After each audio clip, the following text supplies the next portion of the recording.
নমস্কার, আমি জয়ন্ত কুমার বাগ আপনাদের সকলকে জয়ন্ত মোটিভেশন চ্যানেলে স্বাগতম জানাচ্ছি। আজকের ভিডিওতে আমি আপনাদের শোনাবো এক সফলতার গল্প।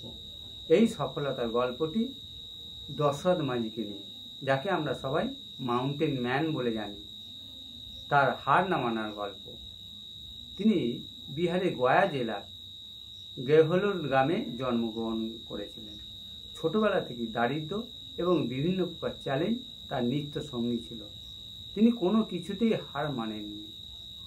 ছোটবেলা থেকেই তিনি কঠোর পরিশ্রম করেছিলেন। কিন্তু 1959 সালের এক মর্মান্তিক দুর্ঘটনা তার জীবনের পথ পরিবর্তন করে দেয়। পেশায় দশরথ মাঝি ছিলেন শ্রমজীবী। শ্রমকে কাজে লাগিয়ে তিনি তার জীবন ধারণ করতেন। প্রতিদিন যখন তিনি কাজে যেতেন, তার স্ত্রী ফাল্গুনী দেবী তার জন্য খাবার নিয়ে যেতেন।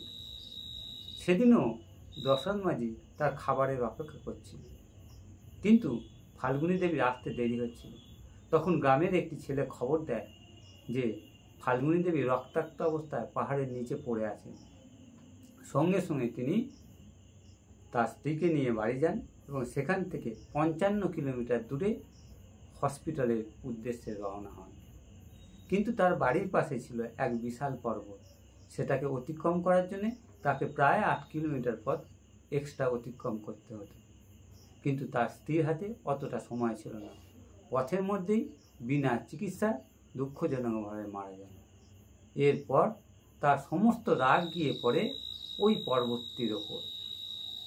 তার পরের দিন থেকে, তখন 1960 থেকে 1982 সাল পর্যন্ত এই 22 বছর ধরে একটা ছোট্ট হাতুড়ি আর একটা ছোট্ট ছেনিকে সম্বল করে তিনি পাহাড় কাটতে লেগে যান। তিনি ঠিক করেছিলেন এই পাহাড় কেটে তিনি একটি রাস্তা বানাবেন। হ্যাঁ বন্ধুরা, সত্যিই তিনি একটা রাস্তা বানিয়ে দিয়েছিলেন।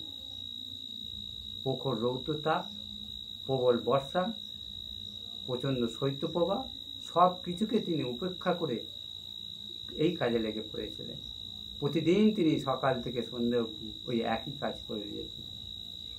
কোনো কিছুর দিকে তিনি লক্ষ্য করতেন না। স্থানীয় মানুষরা তাকে পাগল বলতো। তার স্বপ্নকে তারা হেসে উড়িয়ে দিত, অবাস্তব বলতো। কিন্তু তিনি 22 বছর ধরে পরিশ্রম করে একা হাতে 110 মিটার লম্বা, 9.1 মিটার চওড়া এবং 7.6 মিটার গভীর একটা রাস্তা তৈরি করে দিয়েছিলেন, যেটা আমরা কল্পনাও করতে পারি না। হ্যাঁ বন্ধুরা, তোমরা যদি জীবনে সফল হতে চাও তাহলে দশরথ মাঝির মতো পরিশ্রম করতে শেখো। সব কিছুকে অমান্য করে শুধু কঠোর পরিশ্রম করো, দেখবে একদিন না একদিন তোমরা সফল হবেই হবে। তাই আজকের মতো এই পর্যন্ত।